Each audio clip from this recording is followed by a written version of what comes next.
Hey everybody, it's your girl Pjamma from Pjamma Lyfe. And here today we're going to talk about the chapter 15 of the Mandalorian, The Believer. And then I thought we'd take some time to talk about the Disney Investor Conference where they talked about all the new releases coming up for Disney Plus and Marvel. So we'll take some time and talk about that as well.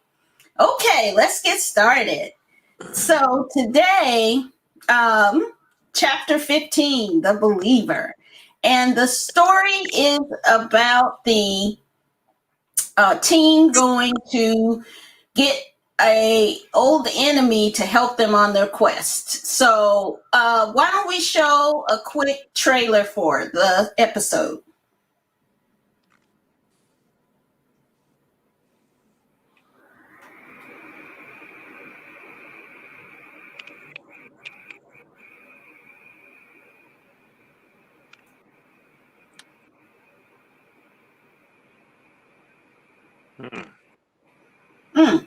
No sound.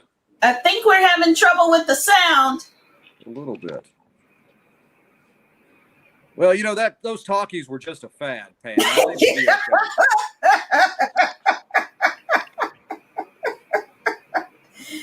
we'll be okay. Snark, snark, snark. Okay, we'll get that worked out. Let me tell you about the episode. So, Mando goes to pick up Cara Dune. Finnick and Boba Fett go to get Mayfield because he is a former Imperial officer. And so they break him out. Well, not break him out, but they get him out of prison and then proceed to go to Mordek, where there is an Imperial base, a hidden Imperial base, where they're mining rhodesium. I think that's what it's called.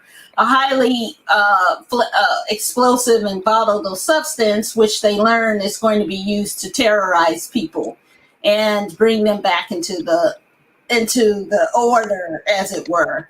And so Mando, here we go. Let's see if we got it going now. You have something I want. From 667. What? You make 3.667. And then we receive new instruction.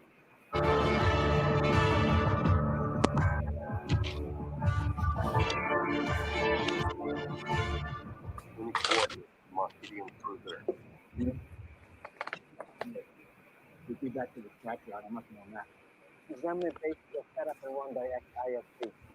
If you get scanning your genetic signature shows up on any new Republic register, you're going to be detected. I'll go. Hey, buddy, I might be good at that stuff, but I don't think I can explain away a guy in a Mando suit to Imperial jargon. Look at this. Oh, this game. That right there is the place to be. Hey, I'm just a realist. I'm a survivor, just like you. Let's get one thing straight. You and I are nothing alike. I don't know. Seems to me like your rules have to change when you get tested.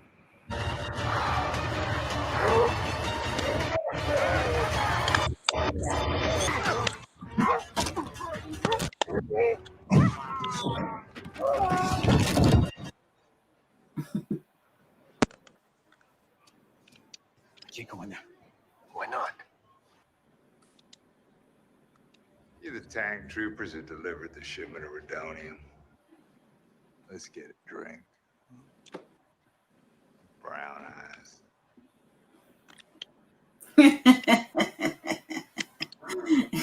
Good spot to stop because I was hoping you would not show his face. No. Which was another shocking kind of reveal in the episode. Yep. And Rick Famuyiwa is the director, but he also wrote the episode. And so he did, I thought, a really good job of blending action and, you know, some backstory about, too, which I think is important, what it was like being in the Imperial Army and what damage that did to people as well. So I thought it was great to see Bill Burr back. I'm like, who's his agent? Because he's getting all the good stuff here lately, and I'm glad to see it. He's a great actor. He's hilarious. And a hilarious person. His Saturday Night Live episode was hilarious. Comedy specials are. Yeah, always funny. And so, but it also showed his serious side, and him talking about what being an officer was like and how it damaged him. So I thought that was a very nice blending of action and emotion in this episode. And the final scene, I don't want to spoil it, but it was great. It was great. So next week is the finale. And boy, at first I kind of thought, I always watch the episodes a couple times. And I was like, I don't know if this one was, one of my favorites. But the ending was always the best. So we'll see what happened. What do you think about it, Pat? Dude, okay, couple things. I mean, overall, the episode, as everything in The Mandalorian has been perfect. I mean, not perfect, but really, really good. Super. He's done a wonderful job of keeping the Star Wars franchise, self-respecting. But okay, who puts a secure terminal in the lunchroom? I'm like, what? What if an 80s style food fight breaks out? It's a secure terminal or something. I was like, oh my God, really? That was just ridiculous. But you're right. The Bill Burr, super awesome. Loved everything about him. I also enjoyed, without giving away too much of a spoiler, the Mando's Taken conversation with Moff Gideon. Basically, I will find you, I will kill you. Basically, it was Liam. he was inner Liam Neeson, and having this conversation with, basically, yeah, you may think you're good at this, but I'm better. So we really don't want to go there, but we're going to go there. So yeah, loved it. Totally loved it. Yeah. David, what did you think? Well, I think, I and Jedi Master Yoda here is joining me for tonight's event. He's flexing. He is. He's so excited. Flex. He's got his saber. What's that? I'm sorry you didn't get on the show earlier. I meant to bring you. I'm sorry. He's got some issues there. But we loved this episode. This show has been like just a beautiful symphony as it goes through each of its movements, and it's coming to this great crescendo in this season 2 closing episode coming up next week. This was brilliant on so many levels, and I thought it was great to see Bill Burr back. You have these folks, you think, well, maybe they'll just be in an episode once. But no, clearly Favreau and Filoni, as they've put these pieces, even those that seemed a little just episodic, they've got a larger role to play. They have a bigger piece in the puzzle. Bill Burr was fantastic. Really a powerful exchange in that scene in the lunchroom. Great point about the computer terminal. But,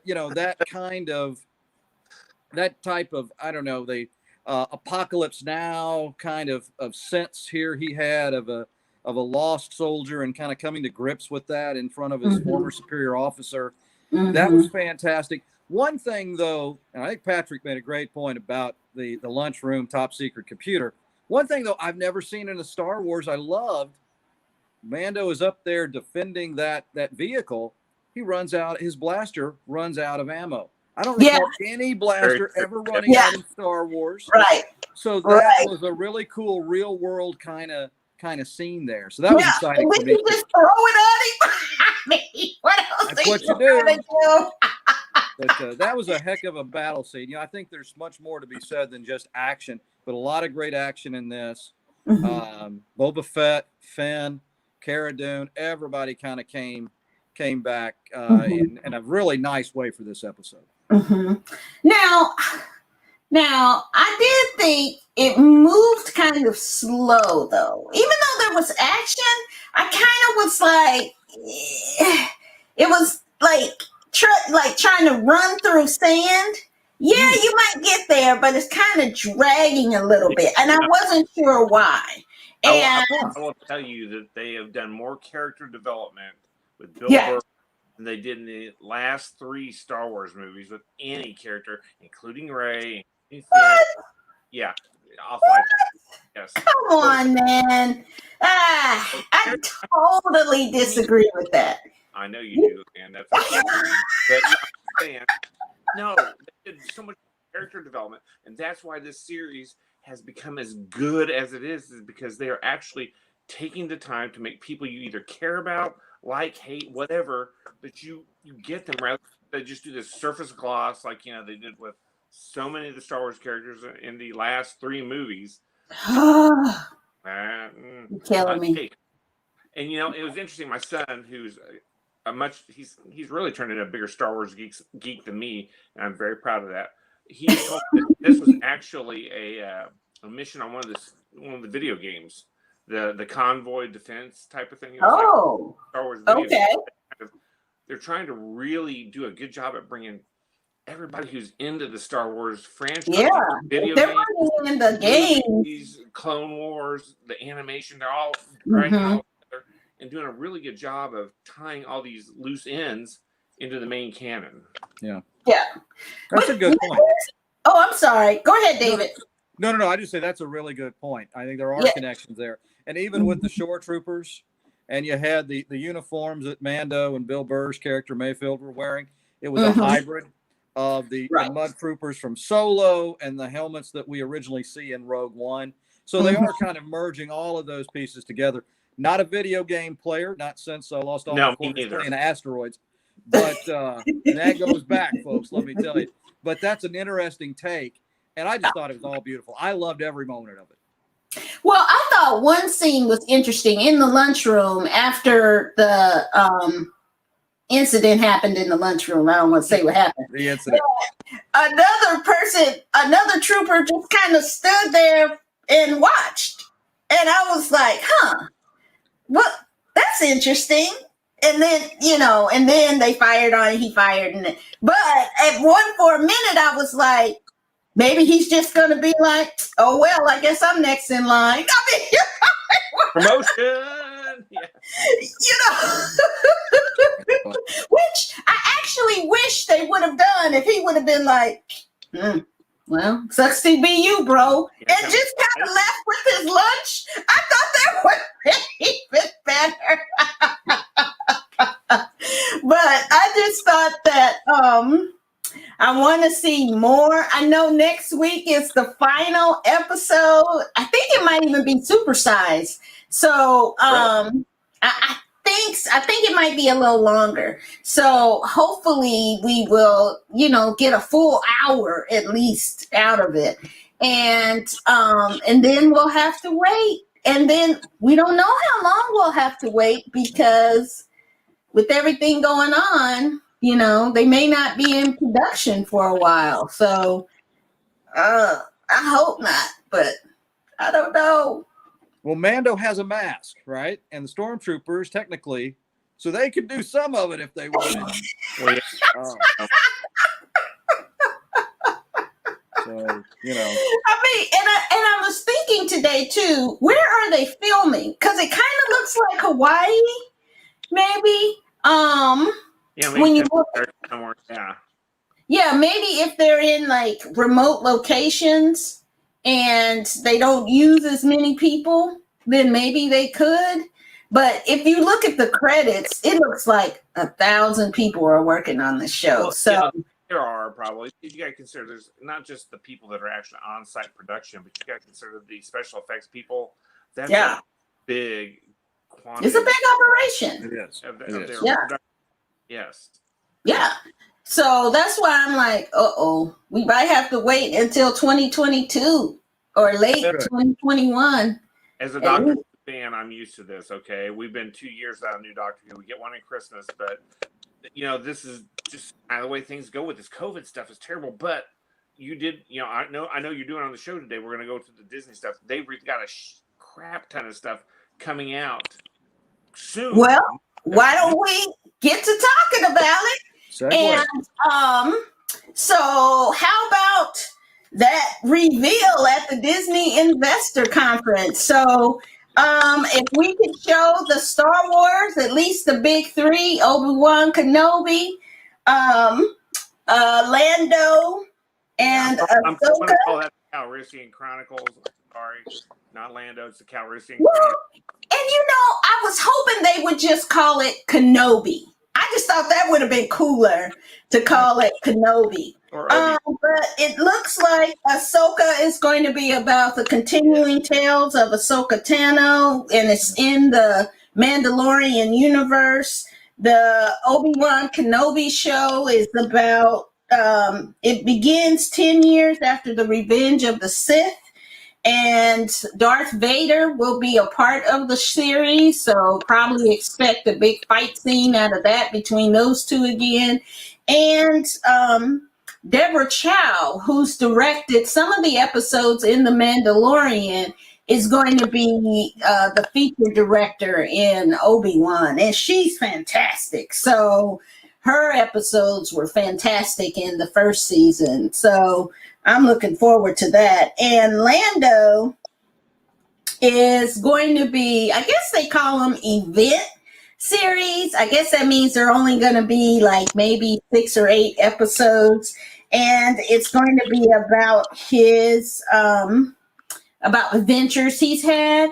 But the thing is, from what I understand, they hadn't really said who was going to play Lando. If it was going to be Donald Glover, or if it was going to be Billy D. Williams, or if they were going to have someone else apprise the role. So I'd love to see him get Danny Glover back. Yeah. Danny Glover is so good. Donald Glover. I watched that train wreck Solo this week, and Danny Glover's the best thing in Donald Glover. Donald Glover. Donald, sorry. Well, Community, I he's Troy.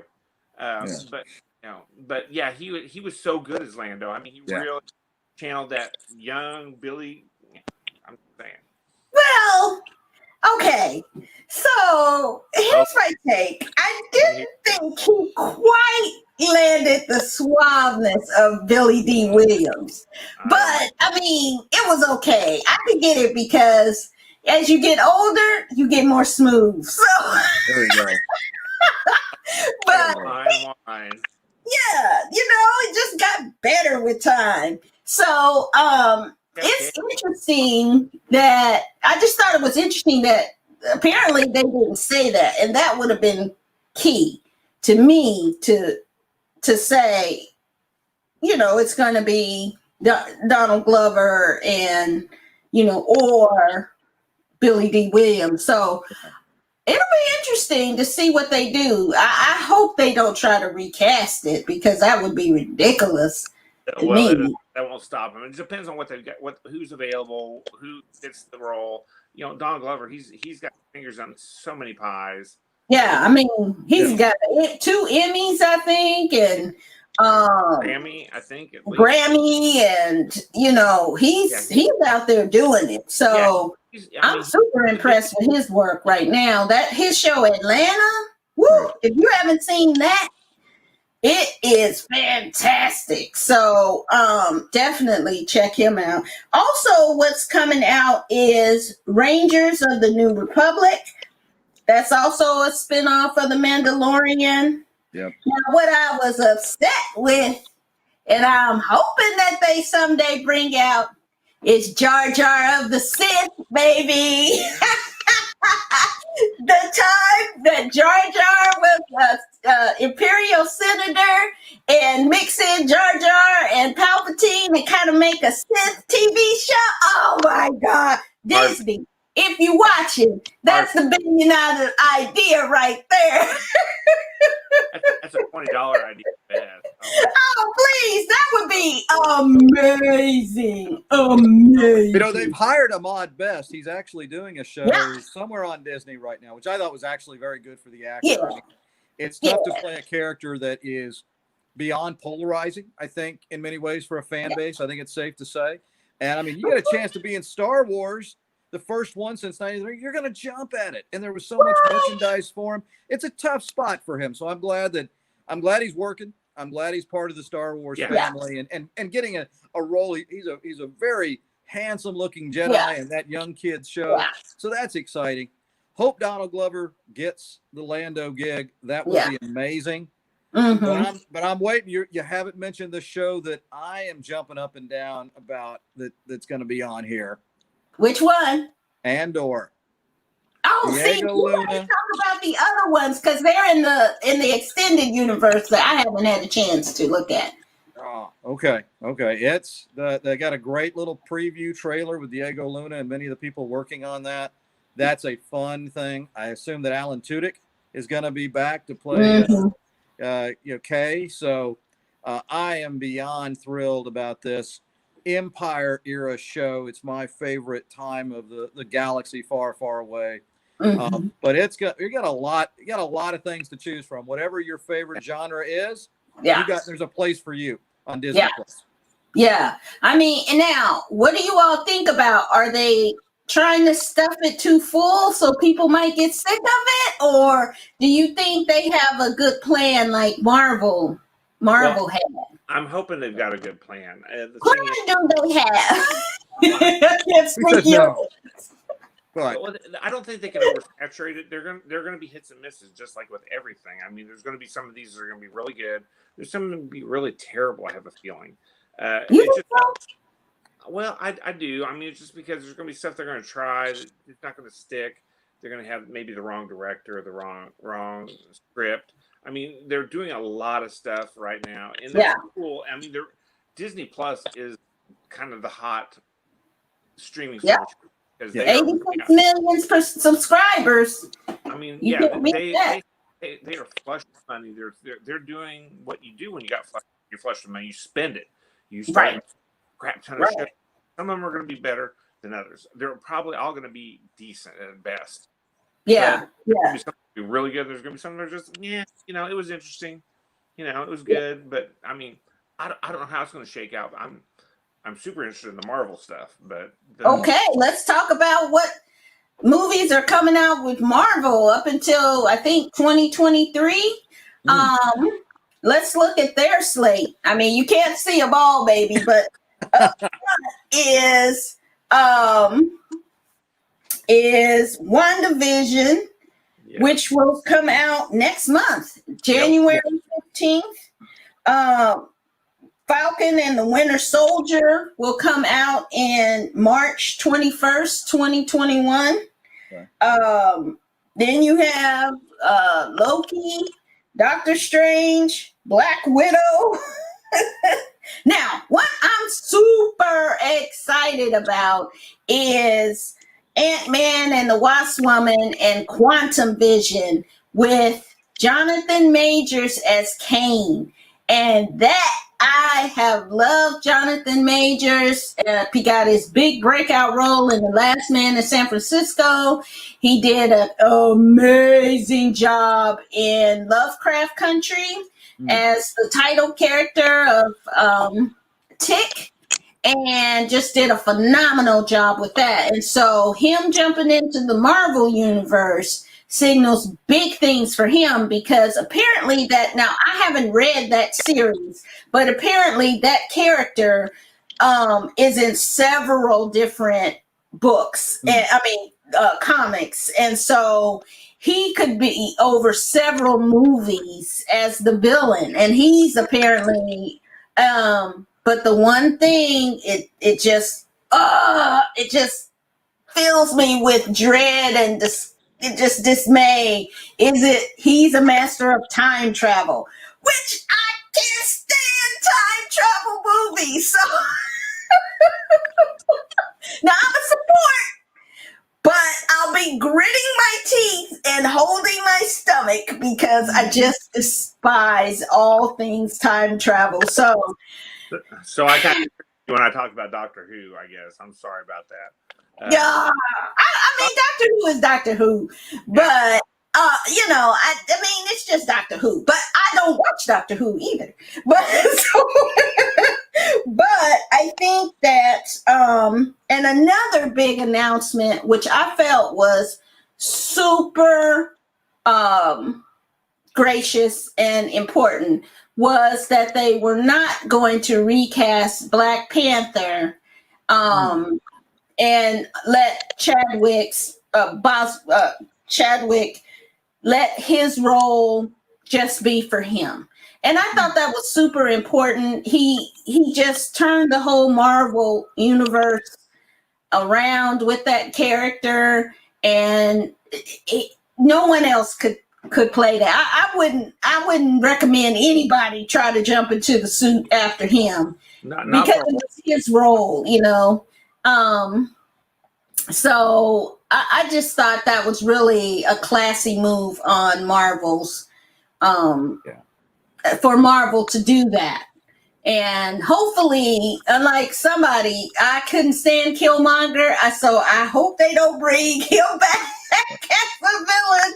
But maybe in the comics, Shuri at one point became the Black Panther. I was about to mention that. That's why I'm like, yeah, space, and then maybe we could recast the Black Panther as Shuri because it's supported by the canon. You know, Yes. I mean, there's a lot of ways they could do that, and it would be really good. And I think she would do a wonderful job. And or they could just give her a new costume, and she could be, you know, a different named Wakandan character. But they said they are going to do a movie about the Wakanda cast and continue. And Ryan Coogler will be back to write and direct it and produce it. So he did such a phenomenal job in that. I'm just super excited that he's back on board too. I mean, it's just still heartbreaking that Chadwick is not going to be back. It's just something you can't really like wrap your head around too. But now, really, in the books, he's one of like the 4 smartest men in the world. Chadwick Boseman, or not Chadwick, T'Challa. Because T'Challa. Fantastic Four. You had Tony Stark, Iron Man. You had Hank Pym, who was and but the guy, those 4 were like the brain trust of of Earth. In all the books, you know, they're the ones who are always defending us with scientific bits. And you can even throw Dr. Doom in there as kind of a number 5, but he was a bad guy. He's an anti-hero. But I mean, he's one of the big ones. He's one of the big names now. And now we have an empty seat at the table, and I suspect they will eventually, if they wish to continue sticking kind of close to the canon, they're gonna have to recast somebody as Black Panther, even if it isn't T'Challa. Well, I mean, his father, he took up the mantle from his father, who had Right. been Black Panther before. So unlike some characters, you've got like a royal lineage here. It's a tragic death, and for anyone to die so young and really reaching a level of stardom, and the impact that this film and this particular actor had on a country at a really challenging time. I think there was kind of a 1-2 punch this summer with his passing and things. But I think with such a brilliant cast and what a great story it was, it's a great movie. I mean, some people say it's the very best of the Marvel movies. It's certainly up there. It's got it touches people in so many ways. I think to honor the whole concept of it after a respectful time, I think it should continue, because I do think it speaks to an audience that deserves and needs a film that says, we have heroes that represent us in this country. We have heroes around the world. And as Patrick mentioned, and I don't know the Marvel lore as well as the two of you, but it's like, this is a man to be reckoned with. This is a man of great character. He is a hero, as one would say a hero is. And that's something that I don't think we want to lose. We just certainly don't want to just gloss over the real life loss of a wonderful gentleman by all accounts.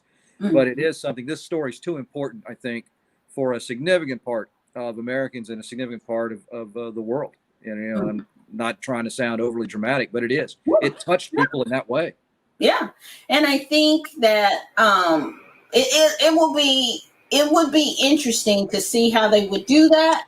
But I have to say, I just don't want them to call it Black Panther. I just want it to be another character doing something from Wakanda doing it, and hopefully Shuri. So that would be interesting. But when you talk about the representation of minority peoples in the Marvel universe, there Ms. Marvel, which is a character that they're going to feature, I think, in 2021 or 2022, I think, which is based on, I believe, a young Pakistani American woman. So it's the first time we would be bringing in that part of the world. And apparently it was received just, everybody loved that series, and so that they're reaching out to that community and bringing it in. And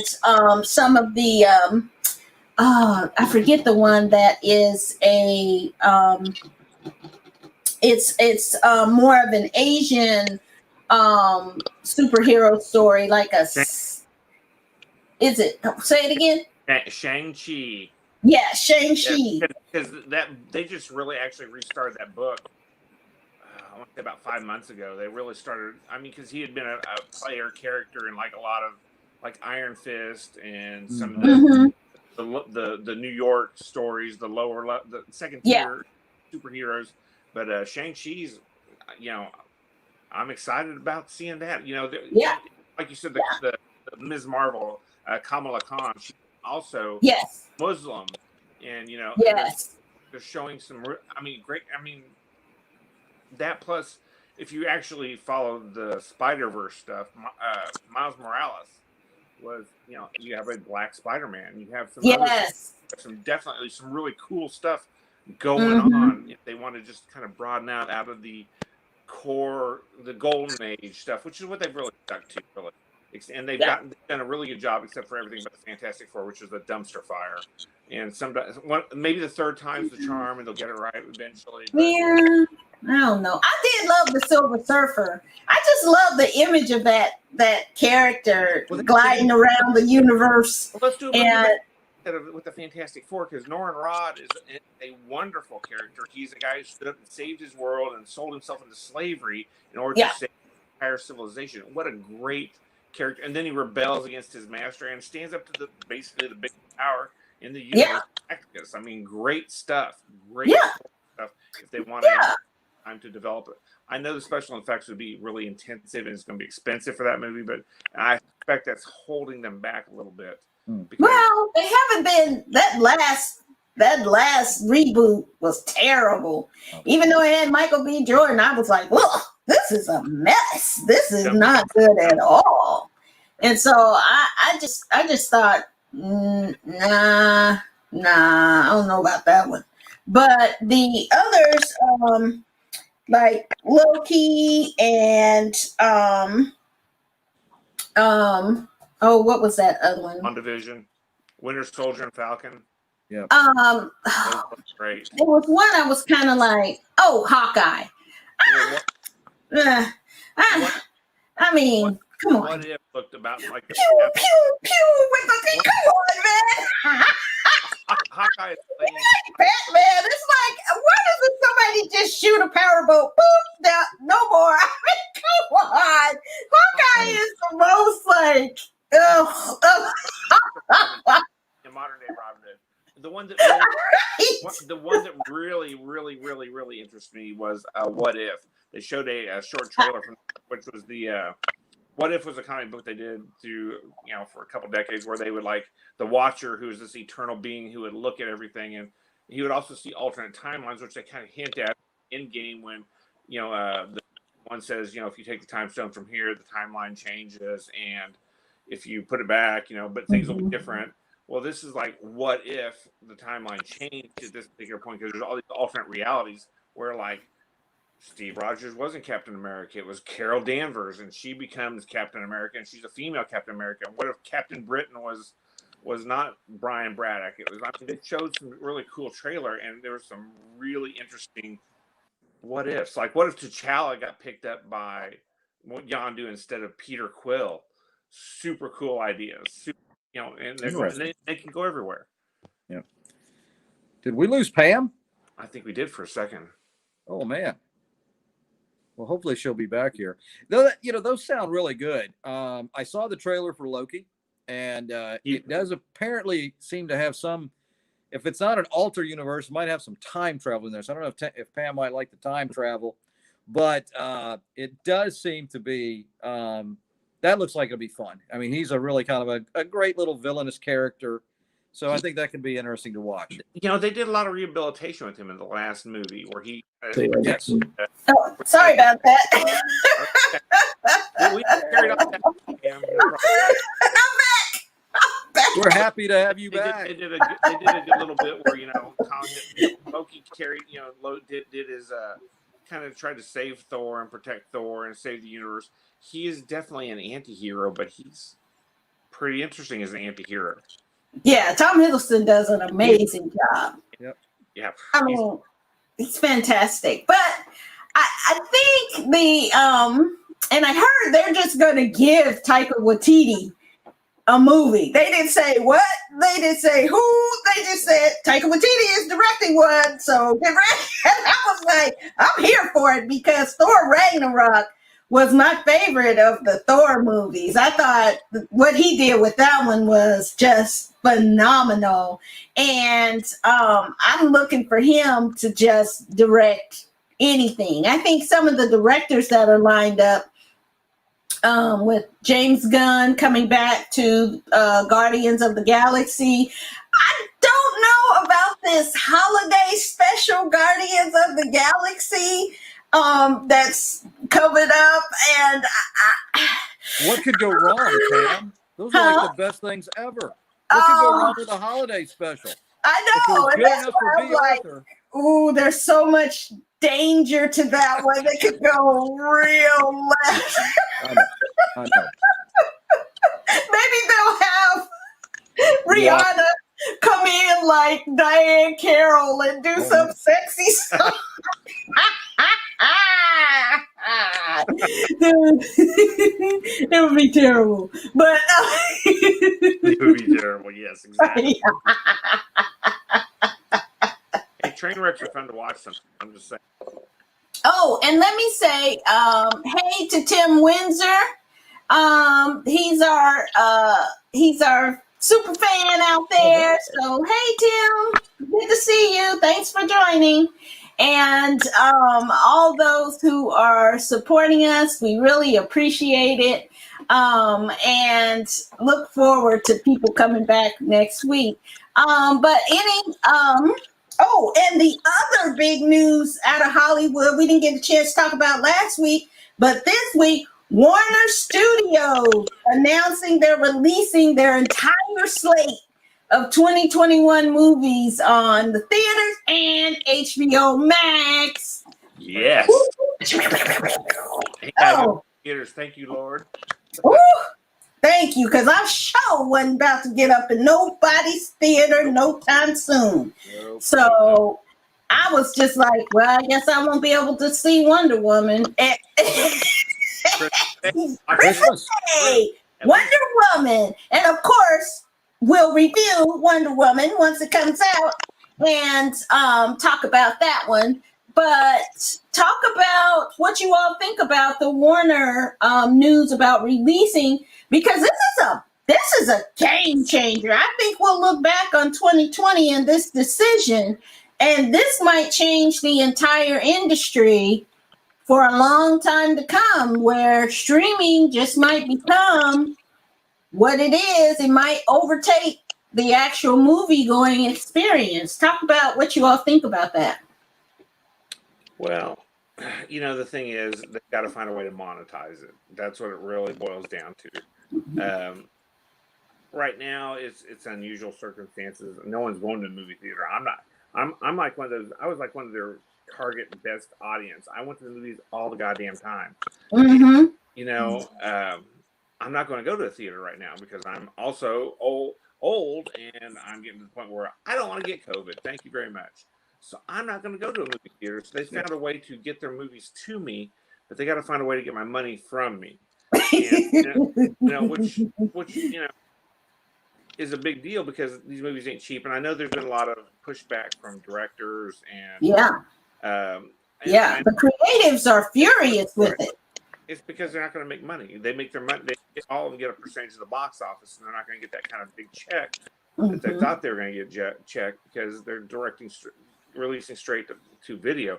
You know, don't get me wrong. I would love to see Dune on the big screen because I've been salivating to see that movie. It's one of my favorite books, and the David Lynch, while iconic and weird, very David Lynch, was good. That was terrible. There were parts of it that were good, there were parts that were bad, but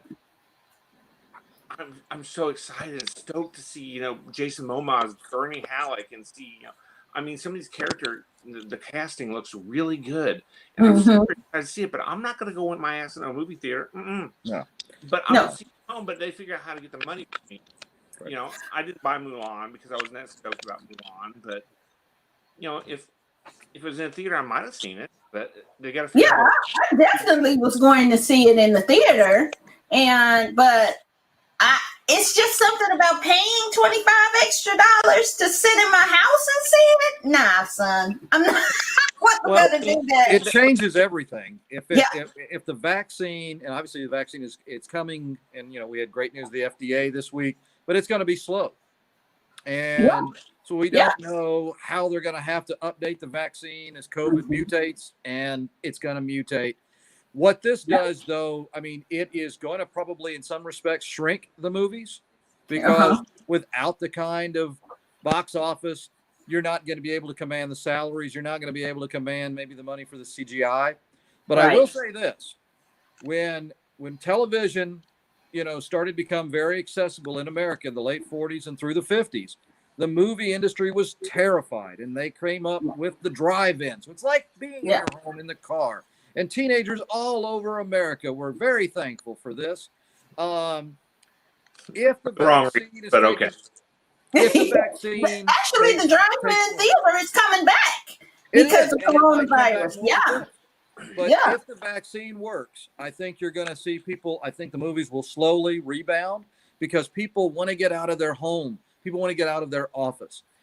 For those people who have continued to work because they have no choice. Thank you. If you're watching this, we want you to watch it. Thank you for what you're doing. But I think once the vaccine is out, people are going to be out to get some elbow room and to be in a theater, to be in a crowded event when they can. But in the meantime, it is the next best thing. It's tough for the filmmakers, but I'm excited to see some things from the HBO Max myself. Yeah, and I think if they, the subscription costs would have to go up, right, to support. And Disney Plus has already said that it's going to go up $1 next year.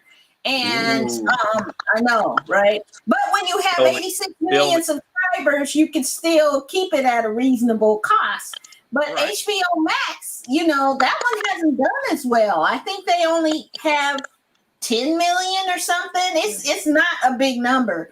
So they needed something to support it, but it's going to be it's going to be a problem for them, in the future, because the creatives are like, well, we're not going to mess with them then. If they're going to do us like this, we're not going to go to their directors or their people or stuff like that. So it's going to be interesting, but I think for the consumer, I think it's great. And in the time we're in, I think it's a great idea. Industry-wise, it could be a problem, but it brings in money in the short term. Sitting on the shelf that now we get to see. I mean, think about some of the movies that have come out on these platforms that we wouldn't have been able to see. Now, some of them, I see why they were on the show, but the thing is, if they put out the right product, people will pay for them. I paid this summer because I bought a projector because I can't go to the movies. So I bought a projector. We set in my backyard on Friday and Saturday nights. Me and the wife sit outside.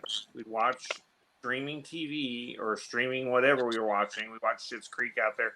I also paid to watch Bill and Ted's 3 because I love me some Bill and Ted. I paid because I wanted to see it and I wanted to support, a nice guy like Keanu Reeves and whoever hired him at one point. Right. So, I'll pay the money for the right movies, but I'm not going to, that's the thing. They got to have the right product, and it seems like they're really doing a good job at getting the right product out there. Yeah.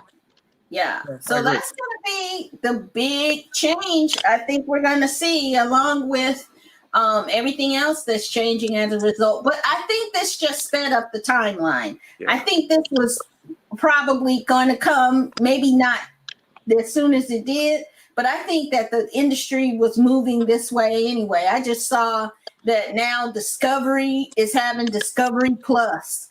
And all these cable channels are now trying to go to a plus model like Disney Plus and HBO Max and Peacock, and pretty soon the other problem is going to be for cable companies, because pretty soon people aren't going to want to pay all that for cable when you can pay $15 for HBO and get pretty much all the other streaming services for free or very little. Then why pay $200 a month for cable when you can get everything for $50? So I think the cable companies just got greedy and pricing themselves out of the market and not being flexible. Dwayne made a comment that's exactly what I was thinking. Streaming didn't, everybody, when Napster came out, was going to kill the recording industries, and they're still making new music. I still buy vinyl. They're still going to be there if you got the right stuff. Right. And you have to be flexible. These entities have to be flexible. Otherwise, they'll end up like Kodak, or you know what I mean? Or like the cameras, or like all these iPods. I mean, Zoom, Microsoft Zoom. Young people probably don't even know what that is. Yeah, but thank goodness the 8-track is still a viable form of accessing music. I'm thrilled about that. Well, when I saw Ted and Bill and Ted, I was like, young people don't know what that box is. Right. I have no idea that you used to have to go into a box that was on every corner, put in a dime or a quarter, and you could call people from that phone. Yeah. And most people had to do that at some point. So they don't know what it is. So I thought that they might have had to explain that part for the new generation of Bill and Ted. Yeah.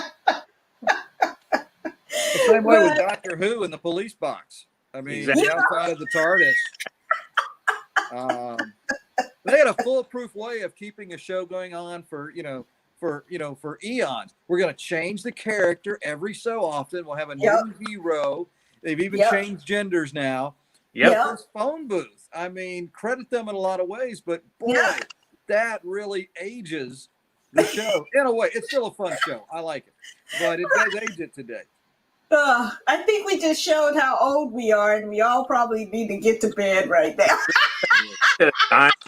I can't remember a quarter. I don't remember a dime, Pam. I don't know how much older you are than me. I thought you were younger than me, but I'm not sure. I am younger than you, but that was when we were little, I think. I think when we were really little. I remember seeing my grandmother put in a dime, I think. So, but so you know what? We've taken up too much time. But next week, come back for the finale episode of The Mandalorian, and I'm sure it's going to be great, and we'll have a whole lot to talk about. Also, I'm going to start doing my 12 days of Christmas movies. So I'll start this next week and do 12 days. You'll see me every day trying to do a movie. So reviewing some of these new Christmas holiday movies and featuring kind of alternative characters where they're featuring African American, gay and lesbian, or other different types of Christmas movies. And so join me on Pjamma Lyfe, and we'll have some fun doing some holiday movies. So that wraps up our show. Any last words, fellas? Fear's the mind killer. You're ready for Dune. I love it. Wow. I love it. You can't mix Dune with Yoda. Hey, man, look at me. I'm there for everything with everything, Oh my baby. God. It's a sci-fi smorgasbord You're for killing me. me. Same bad time, same bad channel. There you go. There you go. So that's it before David kills all of the genres. We'll see you next week on Pjamma Lyfe. Bye. See you guys. Bye-bye.